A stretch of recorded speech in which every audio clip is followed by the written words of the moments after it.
Setidaknya ada 4 komponen utama yang seharusnya kita gunakan pada saat kita membuat prompt atau perintah kepada AI, sehingga nantinya hasil yang akan diberikan oleh AI tersebut akan menjadi hasil atau output yang lebih bagus lagi. Nah, untuk itu pastikan kalian nonton video ini sampai selesai agar kalian tidak gagal paham. Nah, sekarang kita langsung lanjut saja ke komponen yang pertama. Untuk komponen yang pertama yaitu kita harus menentukan dulu peran dari AI tersebut.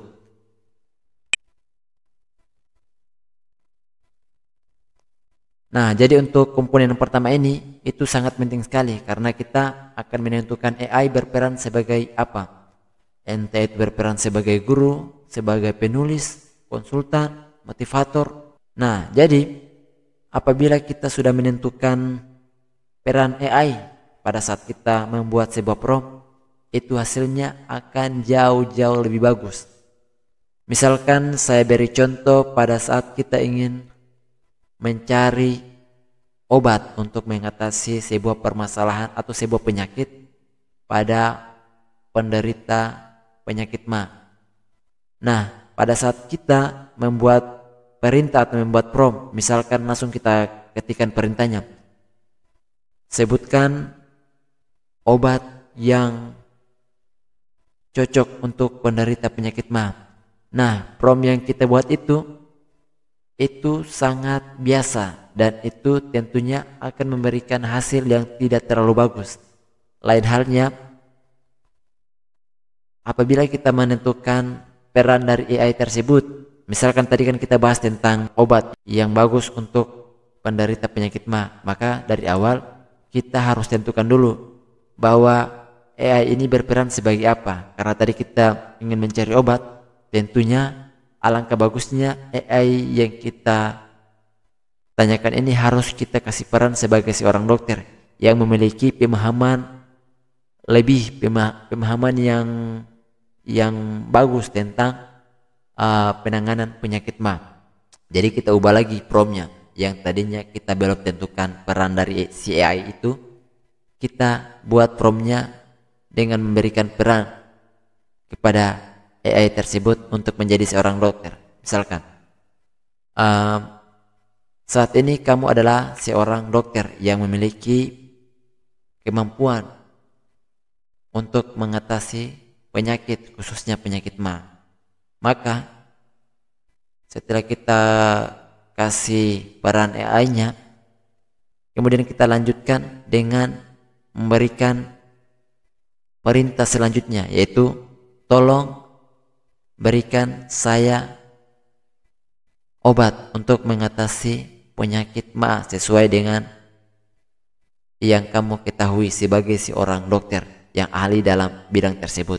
Nah, jika kita menggunakan perintah seperti itu, maka jawabannya akan beda dibanding dengan prompt yang kita gunakan di awal. Karena pada prompt yang di awal tadi kita tidak menentukan peran dari AI tersebut. Nah, jadi dengan menggunakan komponen pertama ini juga kita dapat membuat AI memberikan jawaban lebih fokus dan sesuai dengan sudut pandang yang diinginkan. Karena tadi kita suruh AI tersebut berperan sebagai dokter, maka jawabannya akan diberikan AI tersebut kepada kita adalah jawaban yang diberikan berdasarkan sudut pandang dari seorang dokter. Kemudian dengan komponen yang pertama ini juga kita dapat menentukan atau mengatur gaya bahasa serta cara penyampaian agar pas dengan perannya.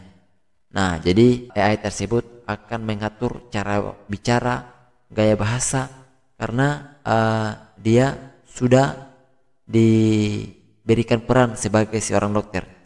Nah, ini untuk memberikan satu gambaran, saya kasih contoh, misalkan pada sebuah film, seorang aktor jika tidak diberikan peran maka dia akan bingung. Pada saat acting dia akan bingung untuk berperan sebagai apa. Lain halnya jika dari awal dia sudah dikasih peran, misalkan aktor A dia berperan sebagai seorang dokter, maka pada saat dia melakukan proses syuting dari cara dia berbicara, dari cara dia menjelaskan, itu merupakan cara berbicara dan cara menjelaskan seorang dokter. Dan jawaban-jawabannya juga itu akan sesuai dengan apa yang diperankan. Kemudian jika dia diberi peran sebagai seorang guru, maka dari cara dia berbicara, cara dia memberikan jawaban itu sesuai dengan cara berbicara dan cara memberi jawaban dari seorang guru. Nah, kemudian di sini kita ambil contoh untuk penulisan prompt-nya. Di sini saya sudah membuat satu contoh prompt, dan prompt-nya itu bisa kalian lihat pada layar. Kamu adalah seorang guru informatika SMA. Nah, jadi pada teks awalnya ini saya sudah memberikan peran dari AI tersebut, bahwa AI tersebut akan menjadi seorang guru informatika tingkat SMA. Kemudian setelah saya tentukan perannya, kemudian kita lanjut lagi pada prompt selanjutnya ya. Jelaskan materi dasar algoritma dengan bahasa sederhana untuk siswa kelas 10.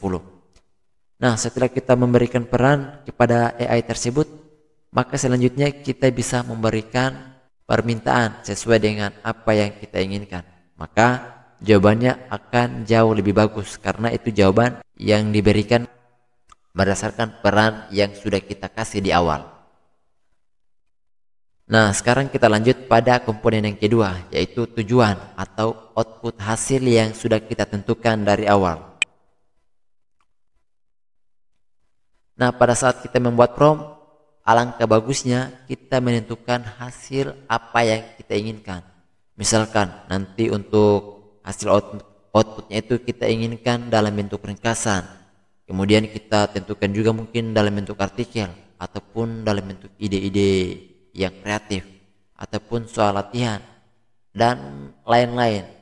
Jadi kita sudah tentukan memang bahwa pada saat dia memberikan jawaban akan berbentuk ringkasan kah, berbentuk artikel kah, bentuk ide-ide kah, atau soal latihan. Jadi seperti itu ya. Nah, kemudian juga pada komponen yang kedua ini kita dapat membuat batasan dan arah jawaban lebih jelas agar AI tersebut tidak memberikan jawaban yang kemana-mana, tidak melebar, tidak ke kiri, tidak ke kanan, tapi dia fokus di tujuan yang tepat sasaran sesuai dengan apa yang kita instruksikan, sesuai dengan apa yang kita perintahkan. Nah, jadi dengan komponen yang kedua ini juga kita dapat mempengaruhi kedalaman jawaban, apakah dalam bentuk ringkas ataupun jawaban yang diberikan AI itu secara detail, secara kompleks, kemudian kreatif dan lain-lain. Karena tujuannya kita sudah tentukan memang pada saat kita memberikan instruksi pada AI tersebut. Nah, jadi untuk contoh promptnya bisa kalian lihat lagi pada layar. Di sini buat ringkasan singkat tentang revolusi industri 4.0 dalam 5 poin utama. Jadi nanti tampilan jawaban yang akan diberikan itu hanya cukup 5 poin utama saja, tidak lebih dari itu, dan tidak melenceng ke sisi kiri ataupun kanan, tapi dia terus fokus pada sasaran yang kita sudah tujukan di awal.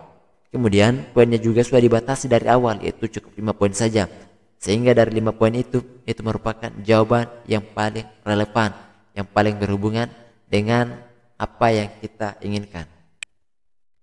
Kemudian pada komponen yang ketiga, yaitu tentang konteks ataupun detail tambahan. Jadi pada saat kita memberikan prompt atau perintah kepada AI, alangkah bagusnya kita sudah tentukan memang konteks dari perintah yang ingin kita dapatkan outputnya. Dengan komponen yang ketiga ini kita dapat membantu AI menyesuaikan jawaban agar lebih relevan dan secara personal sesuai dengan apa yang ingin kita capai, apa yang ingin kita dapatkan dari pertanyaan-pertanyaan yang kita sudah berikan kepada AI tersebut. Kemudian juga kita dapat menghindari jawaban yang terlalu umum atau tidak sesuai, tidak tepat sasaran.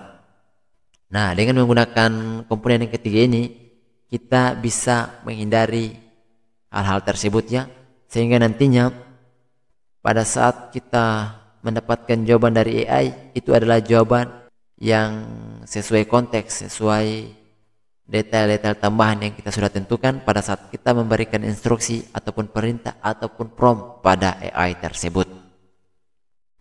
Nah, jadi untuk contoh promptnya bisa kalian lihat lagi. Di sini saya buat promptnya seperti ini. Tolong buatkan teks sambutan untuk rapat kelompok tani pada sore hari dengan bahasa formal tetapi tetap hangat. Nah, jadi di sini konteksnya adalah untuk membuat kata sambutan pada saat rapat di kelompok tani dan kejadiannya ini pada sore hari. Jadi nanti hasil outputnya itu akan dijelaskan kejadiannya pada sore hari dan ini diperuntukkan untuk kegiatan rapat yang diadakan oleh kelompok tani. Karena kita sudah tentukan memang konteksnya seperti apa, sehingga nantinya AI tersebut akan menjawab sesuai dengan konteks yang kita sudah berikan pada saat kita memberikan prompt kepada AI. Nah, kemudian kita masuk pada komponen yang keempat atau komponen terakhir, yaitu format atau jawaban ataupun cara jawaban yang akan ditampilkan nanti seperti apa. Kita maunya AI tersebut menampilkan atau memberikan jawabannya dalam bentuk yang seperti apa. Apakah jawaban tersebut diberikan dalam bentuk poin-poin penting ataupun dalam bentuk tabel ataupun dalam bentuk paragraf ataupun dalam bentuk dialog ataupun dalam langkah-langkah. Jadi kita sudah tentukan memang format apa yang akan kita dapatkan dari AI tersebut. Jadi kita tentukan memang biar hasilnya nanti sesuai dengan apa yang kita harapkan, sesuai dengan apa yang kita inginkan. Nah, kemudian pada komponen yang keempat ini juga itu dapat mempermudah kita memahami jawaban sesuai kebutuhan. Karena sudah ditentukan memang untuk bentuk formatnya itu seperti apa ya. Dan juga dapat membuat atau memberi struktur yang lebih rapi agar jawaban lebih mudah digunakan. Karena kita sudah tentukan misalkan dalam bentuk langkah-langkah. Jadi langkah-langkahnya sudah terstruktur dari langkah yang pertama, kedua, ketiga sampai seterusnya. Nah, untuk contoh pada komponen yang keempat ini yaitu seperti ini ya. Jelaskan perbedaan hardware, software, dan brandware dalam bentuk tabel dengan kolom definisi dan contohnya. Jadi nantinya perbedaan-perbedaan tersebut tidak dijelaskan dalam bentuk paragraf ataupun dalam bentuk poin-poin pentingnya saja, tapi sudah ditentukan memang nanti perbedaan dari ketiga komponen sistem komputer ini itu akan ditampilkan dalam bentuk tabel ya, dari mulai hardware, software, dan juga brandware, sehingga nantinya kita bisa melihat hasil jawaban yang diberikan oleh AI tersebut dalam bentuk tabel. Karena kita sudah tentukan memang di awal nanti formatnya akan seperti ini. Nah, jadi sekarang kita lanjut pada contoh prompt lengkap gabungan dari 4 komponen atau 4 unsur yang sudah kita bahas tadi. Nah, di sini kalian bisa perhatikan pada layar. Di sini sudah ada satu prompt utuh dan ini merupakan gabungan dari keempat komponen yang kita sudah bahas tadi. Nah, untuk promptnya kalian bisa baca pada layar. Kamu adalah seorang guru informatika SMA. Ini merupakan peran atau role yang sudah kita berikan kepada AI. Kemudian kita lanjut lagi. Tolong jelaskan materi tentang Internet of Things untuk siswa kelas 10. Ini masuk dalam konteks ya, kita berikan konteks. Kemudian pada komponen ketiga di sini kita masuk pada tujuan yang ingin kita capai dari perintah tersebut. Nah, kita buat tujuannya dengan tujuan agar mereka lebih mudah memahami konsep dasar dan manfaat dalam kehidupan sehari-hari. Nah, ini masuk pada tujuannya. Kemudian pada komponen yang keempat yaitu sajikan penjelasan dalam bentuk poin-poin sederhana disertai contoh nyatanya. Ini termasuk pada komponen yang keempat yaitu format. Jadi formatnya itu dalam bentuk poin-poin sederhana.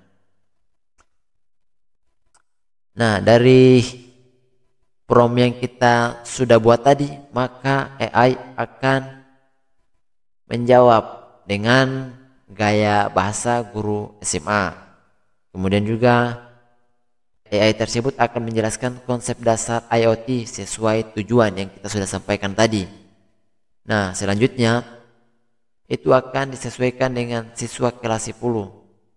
Sebagai konteksnya ya, kita sudah tentukan memang itu jawaban yang akan diperuntukkan untuk anak kelas 10. Kemudian juga jawaban tersebut nanti akan disajikan dalam poin-poin sederhana dengan contoh. Nah, untuk yang barusan tadi itu merupakan contoh penulisan prompt dengan lebih singkat dari gabungan keempat komponen yang kita sudah bahas tadi.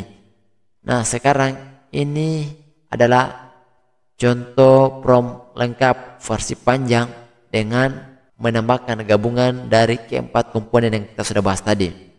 Mulai dari role atau peran dari AI, kemudian tujuan, kemudian juga ada konteks dan format. Kalian bisa baca sendiri di sini, kalian bisa lihat pada layar, kalian bisa pause dulu videonya dan kalian lihat, kemudian kalian aplikasikan pada prompt kalian masing-masing. Nah, dari prompt panjang yang kita sudah buat tadi, maka AI akan berperan sebagai guru informatika dengan gaya menjawab lebih ramah dan edukatif. Kemudian AI akan fokus pada tujuan penjelasan tentang IoT dan tidak melebar kemana-mana.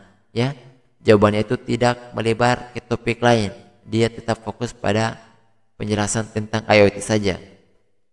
Nah, kemudian dari prompt yang kita sudah buat juga tadi itu akan diperuntukkan untuk mengajar siswa SMA kelas 10. Dan itu akan membuat bahasa yang diberikan AI akan lebih sederhana, lebih mudah dipahami oleh anak SMA. Lain halnya jika kita sebutkan promptnya untuk mahasiswa tingkat akhir, maka jawabannya akan berbeda juga ya. Dan gaya bahasanya juga akan beda, walaupun tujuannya memang sama. Tapi alangkah bagusnya kita sudah buat seperti ini. Kemudian juga dari prompt yang kita sudah buat tadi, itu akan disajikan dalam poin-poin yang terstruktur sehingga dapat memudahkan siswa memahami langkah demi langkah. Nah, jadi mungkin sekian dulu video pembahasan kita kali ini tentang komponen yang sebaiknya harus ada pada saat kita membuat prompt atau perintah pada saat kita untuk AI. Semoga video ini dapat bermanfaat untuk kita semua.